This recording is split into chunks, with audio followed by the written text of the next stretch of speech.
तो हमको फिगर दिया हुआ है, वो रिप्रेजेंट कर रहा है एक सेगमेंट ए वाई बी, उसका हमको एरिया निकालने के लिए कहा गया है। अगर radius of the circle is 21 centimetre and angle A O B is equal to 120 degree, तो हमको एरिया ऑफ द सेगमेंट निकालना है। और पाई बोलता है 3.14 इस्तेमाल करना है हमको। गिवन है figure, angle A O B 120 degree दिया हुआ है, रेडियस 21 सेंटीमीटर दिया हुआ है, तो जो गिवन चीज है वो हम लिख लेंगे। Angle A O B is equal to 120 degree, A O is equal to B O is equal to 21 centimetre, radius है क्योंकि रेडियस इक्वल होते हैं सेम सर्कल का। तो हमको निकालना क्या है, एरिया ऑफ द सेगमेंट निकालना है, ए वाई बी। तो हमको सेगमेंट का फॉर्मूला इस्तेमाल करना है। पहले एरिया ऑफ सेक्टर निकालेंगे, फिर उसमें से अगर area of the triangle minus करेंगे ओ ए बी, तो हमको मिल जाएगा एरिया ऑफ हमारा सेगमेंट ए वाई बी। तो सबसे पहले एरिया ऑफ सेक्टर हमको निकालना है ओ ए वाई बी, और फिर एरिया ऑफ ट्रायंगल माइनस कर देंगे तो एरिया ऑफ सेगमेंट मिल जाएगा। Area of sector is equal to theta upon 360 into pi r square होता है, तो उसमें वैल्यू पुट करेंगे। थीटा हमको 120 दिया हुआ है, तो 0 0 कट हो जाएगा, 12 1 जा 12 3 जा 36, तो 1/3 इंटू 22/7 इंटू 21 का स्क्वायर, 21 को स्क्वायर मतलब 21 इंटू 21 लिख सकते हैं। डिनोमिनेटर में 7 है, 3 जा से कट हो जाएगा, तो हमको 21 इंटू 22 मिलेगा, यानी 462 सेंटीमीटर स्क्वायर मिल जाएगा। Therefore area of the sector O A Y B is equal to 462 centimetre square, इसको हम ए बोल देंगे। अब हम एरिया ऑफ ट्रायंगल निकालना है हमको। अब इसमें हम देख सकते हैं कि radius O A O B equal है 21 centimetre and O M is nothing but the segment from the centre to the chord A B, तो परपेंडिकुलर हो जाएगा। तो हमें A M O is equal to B M O is equal to 90 degree मिल जाएगा। क्यों? क्योंकि segment from the centre to the chord is perpendicular to the chord. तो कॉर्ड तो हमारे पास यहाँ पे ए बी है, तो दोनों एंगल जो है 90 डिग्री हम लिख सकते हैं। अब क्योंकि राइट एंगल ट्रायंगल हो गया है अब ये दोनों ही ट्रायंगल्स, तो हम इसमें से ए एम ओ कंसीडर करेंगे। तो ए एम ओ ले लेते हैं। हमें एक रिलेशन पता है, cos theta is equal to adjacent side upon hypotenuse. तो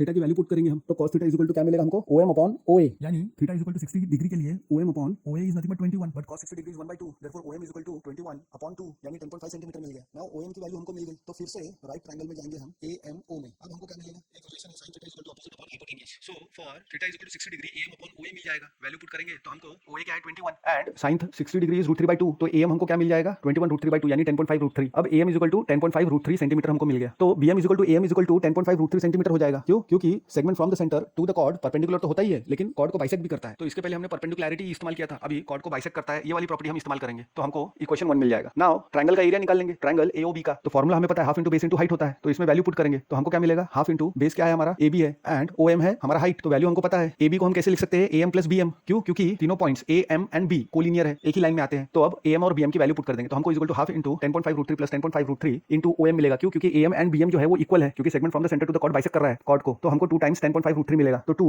बाहर निकल जाएगा, तो 2 इंटू 10.5 हो जाएगा 21 √3 एंड ओ एम हमारे पास कितना है 10.5, तो 21 √3 into 10.5 into half is equal to 110.25 √3 centimetre square, इसको हम बी बोल देंगे। अब हमारे पास ए है और हमारे पास बी है, तो दोनों से हमको क्या मिलेगा, एरिया ऑफ द सेगमेंट हमको मिल जाएगा। एरिया ऑफ सेक्टर हम पुट करेंगे ए से, और बी से अभी हमने जो निकाला है area of triangle, area of sector में से एरिया ऑफ ट्रायंगल माइनस करेंगे तो हमको क्या मिलेगा 462 माइनस 110.25 √3, और √3 हमको क्या लेने के लिए कहा गया है, बोला है कि √3 आएगा तो 1.73 ले लेना, तो हम वो वैल्यू पुट कर देंगे। तो 110.25 को हम कैसे लिख सकते हैं, 110 प्लस 0.25, और 0.25 इज नथिंग बट 1/4, तो इसका मतलब क्या हो गया 440 प्लस 1/4, यानी 441/4 √3। तो √3 की वैल्यू हम पुट करेंगे अब, तो हमको 22 into 21 into 4 minus 21 into 21 into √3 मिलेगा, यानी 21/4 कॉमन निकालेंगे तो 22 into 4 minus 21 into √3 is equal to 21/4 into 88 minus 21 √3 centimetre square, ये हमारा आंसर हो जाएगा।